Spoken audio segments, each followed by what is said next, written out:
In this video, I'm going to show you how to get super comfortable playing to click. I'm going to show you a simple hack that's going to make everything much easier when it comes to playing with a metronome. I'm going to give you 3 really fun exercises to try out, and at the end of the video, I'll show you how to structure any practice session to make sure that you maximize the progress you make anytime you sit behind the kit. So first of all, for the hack, all we're going to do is double the metronome speed of anything that you're trying to play to. Now that doesn't mean double the speed of what you're playing. We're going to keep that exactly the same, but what this is going to give us is twice as many metronome beats to hook onto. Let me show you what I mean. If I play a rock groove at 70 BPM,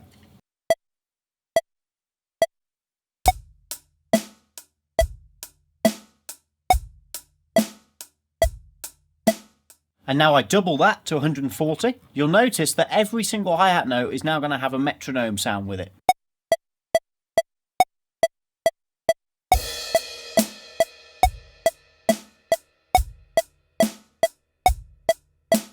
Now, of course, that's going to work with anything that you're going to play, and hopefully it'll help you to lock in a little bit easier. So now on to our 3 exercises which are going to help you to play to click. The first one is very short. We're just going to play a 2-bar loop, but we're going to focus on going from a drum beat to a drum fill and back into the drum beat. That tends to be the part that most people find the most difficult when they're trying to learn the drums. So I'm going to go down a little bit, let's say 100 BPM, and we're just going to play a nice simple groove into a nice simple fill. So let's try it with 100. We could always double the click if that's going to make it easier, just like we did a minute ago.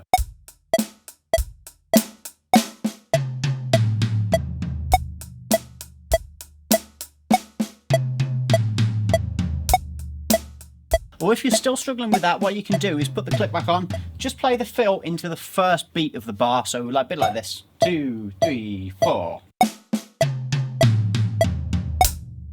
Try and land on that 1 every time. 2, 3, 4. You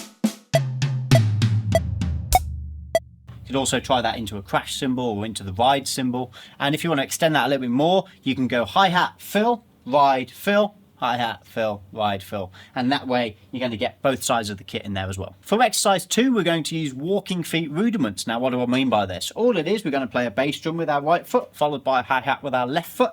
And we're going to play some rudiments. We're going to use singles, doubles and paradiddles. The first 3 rudiments you should learn over the top of that. So we're going to actually play crotchets or quarter notes with the feet. And over the top of that, we're going to play quaver notes or eighth notes with the hands. Again, I'm going to start at 100 BPM, and I'm just going to start by getting the feet going, and I'll play them both separately for you.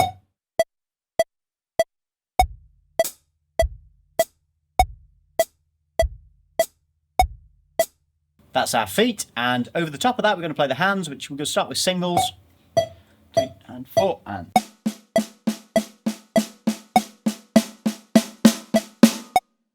okay, now I'm going to slow this right down. I'm going to go to like 80 BPM, make it a little bit easier. So feet first if you want. And then we're going to count in our heads quavers or eighth notes. 1 and 2 and 3 and 4 and.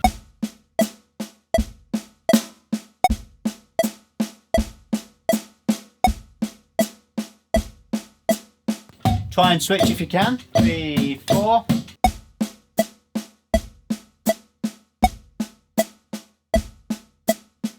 And then to paradiddles as well. Now the other thing you can do with that one is put in some gaps, okay? The gaps are going to be there where you just keep the feet going, and then you can have a little think about the next thing that you're going to play. So this is great if you haven't quite mastered going from one straight into the other, okay? But of course that's the end goal. Now the other thing we can do, of course, is double the click speed. I was at 80, so I'm going to go to 160. But remember, our feet are going to stay the same, so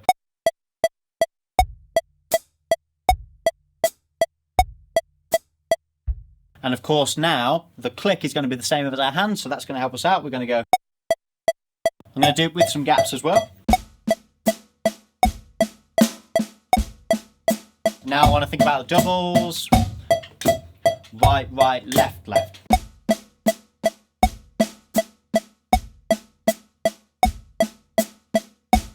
You can always stop on the 1 and then paradiddles. And if I try and join them together, maybe back to doubles, singles.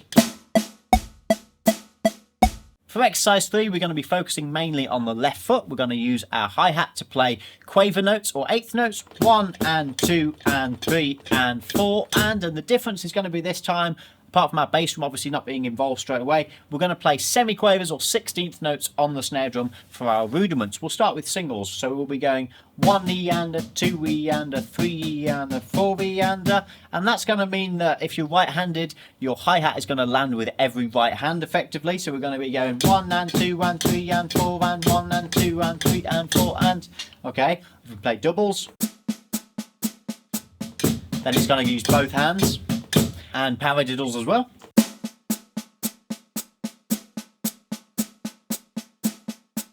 So why this exercise specifically? You'll notice that often drummers are going to use their left foot to really keep time. You see this a lot in jazz, where you're going to see the drummer playing the hi-hat on the 2 and 4.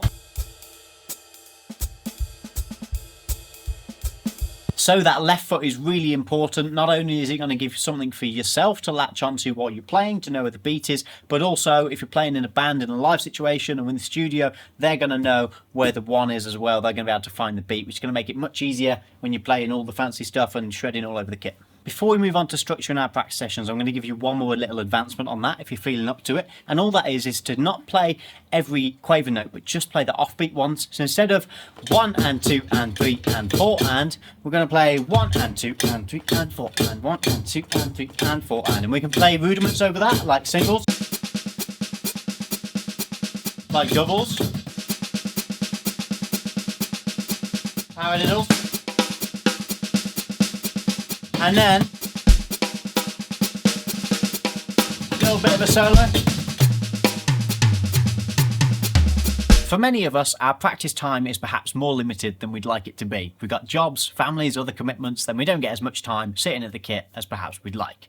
And that's why it's so important to structure the time that you do get. Now, of course, it's really important to make sure that you do just sit and play for fun as well. Remember why you started playing the drums in the first place. It probably wasn't so you could learn a double stroke roll. But if you are in the mood to make some progress, make sure that that day you end up better than when you started it, then it's really important to make sure that you don't have too many different things that you try and learn at once. It's often if we watch a YouTube video and we go, oh great, I'm going to learn this fill and lick, and then you watch another video and you're like, oh no, I'm going to learn this as well, and then none of it kind of ends up bedding in and you end up sort of being able to half play lots of stuff, and then when you actually sit and improvise, you're like, well, I can't actually throw any of this in, I'm just kind of going to half do it as an exercise. So the main thing that I do to help to combat that, because I watch lots of stuff on YouTube as well, is to only ever have 3 things at the very most that I'm working on. And I'll actually do this for a whole year if I need to. So last year, double kick was one of the things. Every time I sat down, I wanted to get better at double kick. I've never been very good at it. So every time I sit down, I would do some exercises to do with double kick. This year, it's left foot clave patterns. So I've been working on some bossa left foot clave, some song clave. And even in the last few days, I've found that because I'm structuring it so well, every time I sit down, put the click on, do some exercises, and I always do that first before my concentration starts to go and I feel like I just want to kind of mess around. But doing that first is really important. Don't pick too many exercises. Don't get too distracted. Just practice those few things and then make sure that you always finish any session by just having a little bit of a jam and reminding yourself why you learned the drums in the first place. Thank you so much for watching, guys. I hope it's been useful. Subscribe for more electronic drum tips and normal drum tips, and I'll see you again hopefully on the channel before too long. Bye bye for now.